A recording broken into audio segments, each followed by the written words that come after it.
Hi. I've had people ask me why inner child advocate, why I'm so passionate about that. And and they've been asking about what my stories and my experiences have been with EFT. And there's a fly flying around up there. And so I just like to tell you oh, it's probably one of the most influential stories of my childhood. And so, I don't know. This feels weird telling these stories, but bear with me. So, anyway, my mom was a pretty angry person. I was the baby of four, and so I was the last one at home. My sister moved out to get married when I was four, and I was playing in the living room one day. I was about 5, probably about 5. And I looked up, and my mom had this wooden paddle. And it was, so long. You can't see my other finger, but it's on the other side of there. It was about so long. And it had a picture of a deer and a bear on it. And the caption read, "For the cute little deer with the bear behind." And that day I was playing in the living room, and I looked up and I saw the veins bulging out of her neck. And I could sense she was very angry. And so she came at me with a paddle and started hitting me with the paddle.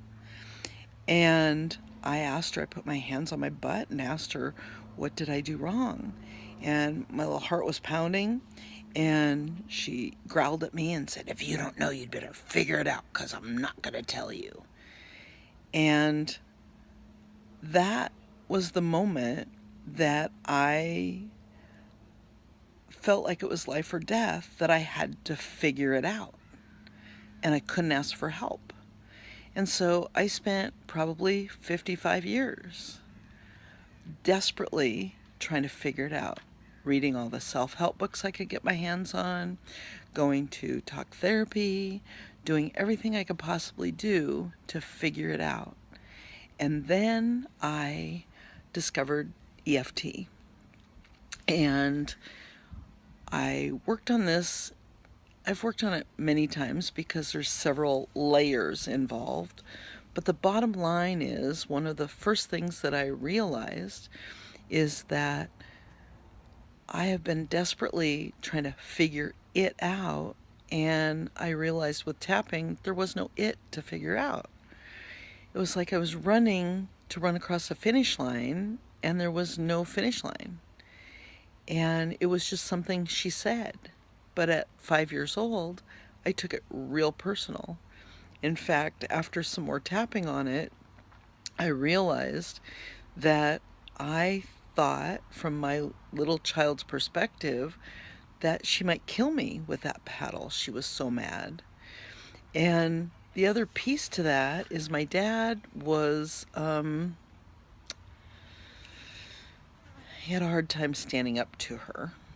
And so he was standing there a few feet away with his hands folded in front of him, saying, "Now, Mama, calm down. Now, Mama, calm down."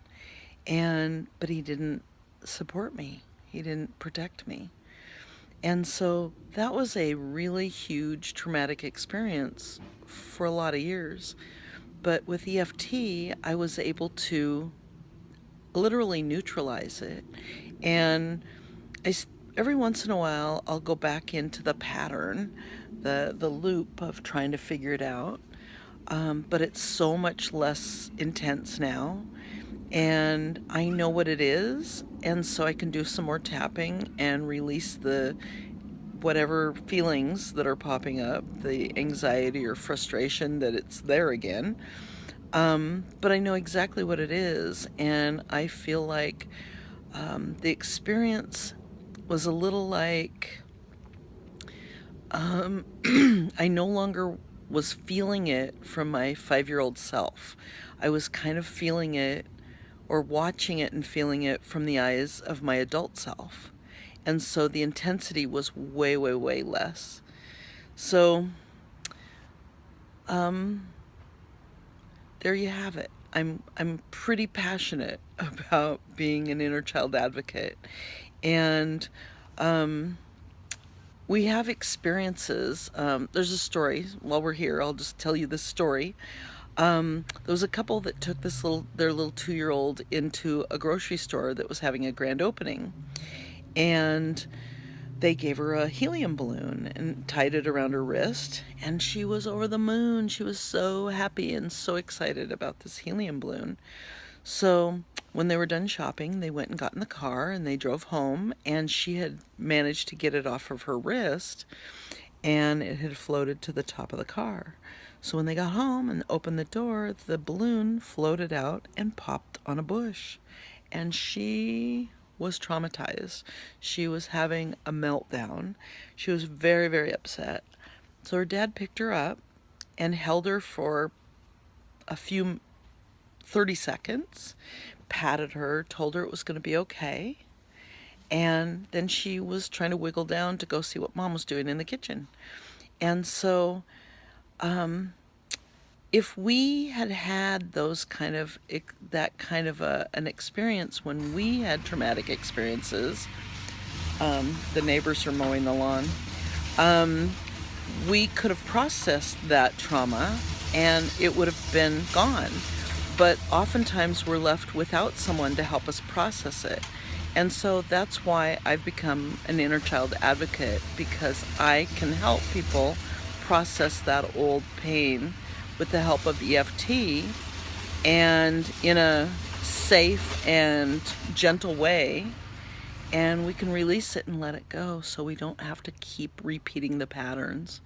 So thanks for coming by. Thanks for listening. And I hope to talk to you someday. Bye.